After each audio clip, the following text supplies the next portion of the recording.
ಕಾಂಗ್ರೆಸ್ ಸರ್ಕಾರಕ್ಕೆ ಒಂದು ಅರ್ಥ ಆಗಿದೆ. ಅದೇನು ಅಂತಂದ್ರೆ,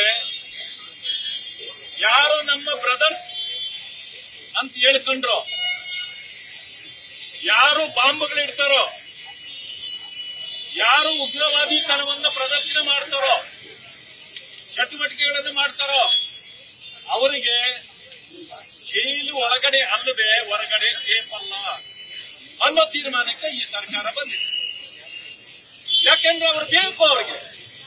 ಆ ಕಾರಣದಿಂದ ನೀವು ಹೊರಗಡೆ ಇರಬೇಡಿ, ದಯವಿಟ್ಟು ಬನ್ನಿ, ಜೈಲಲ್ಲಿರಿ, ನಿಮಗೇನು ಸವಲತ್ತು ಬೇಕು ನಮ್ಮನ್ನು ಕೇಳಿ, ನಾವು ಎಲ್ಲ ಕೊಡ್ತೇವೆ ಅನ್ನೋ ತೀರ್ಮಾನಕ್ಕೆ ಈ ಕಾಂಗ್ರೆಸ್ ಸರ್ಕಾರ ಬಂದಿದೆ.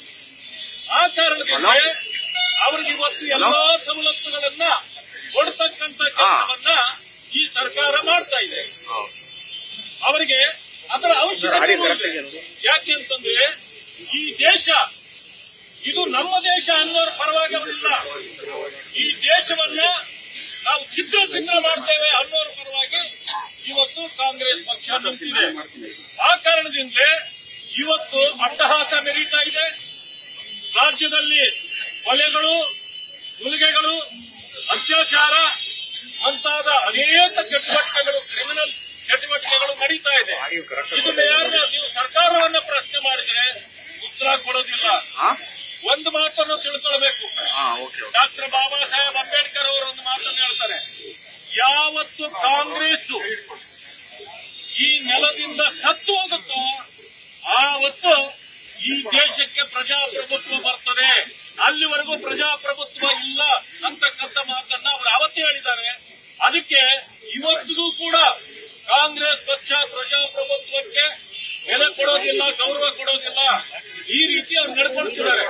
ನಾವು ಅನೇಕ ಸಂದರ್ಭಗಳಲ್ಲಿ ಈ ರೀತಿ ಪ್ರದರ್ಶನಗಳನ್ನು ಮಾಡಿ ಅವರನ್ನ ಪ್ರಶ್ನೆ ಮಾಡಿದಾಗ ಇದುವರೆಗೂ ಬಂದಿರತಕ್ಕಂಥ ಉತ್ತರ, ನಾವು ಕೇಳಿದ ಪ್ರಶ್ನೆಗೆ ಉತ್ತರ ಅಲ್ಲ, ಅವ್ರು ಹೇಳೋ ಉತ್ತರ ಏನಂತಂದ್ರೆ, ಬಿಜೆಪಿ ಅವ್ರು ಏನಾದ್ರೂ ಮಾಡ್ಕೊಳ್ಳಿ, ನಾವು ಹಿಂಗೆ ಮಾಡೋದು, ನಾವು ಹೀಗೆ ನಡ್ಕೊಳ್ಳೋದು, ಅವ್ರ ಬಟ್ಟೆ ಬೇಕಾದ್ರೂ ಅರ್ಧ ಹಾಕೊಂಡ್ಲಿ, ನಾವು ಅವ್ರ ಬಗ್ಗೆ ತಲೆ ಕೆಡಿಸ್ಕೊಳ್ಳಲ್ಲ ಅಂತ.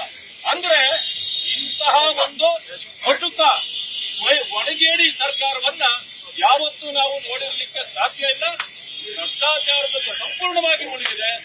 ಜೊತೆಗೆ ಈ ರೀತಿಯ ಅನಾಚಾರಗಳಲ್ಲೂ ಕೂಡ ಈ ಸರ್ಕಾರ ಸಂಪೂರ್ಣವಾಗಿ ಮುಳುಗಿದೆ. ತಕ್ಷಣ ಮಾನ್ಯ ಮುಖ್ಯಮಂತ್ರಿಗಳು ರಾಜೀನಾಮೆ ಕೊಟ್ಟು ತೊಲಗಬೇಕು ಅಂತೇಳಿ ಇವತ್ತು ತಮ್ಮೆಲ್ಲರ ಮುಖಾಂತರ ಅವರನ್ನ ನಾನು ಒತ್ತಾಯಿಸಿದ್ದೇನೆ. ನ್ಯೂಸ್ ಫಸ್ಟ್ ನಿರ್ಭೀತಿಯಿಂದ ನಿಮ್ಮ ಪರವಾಗಿ.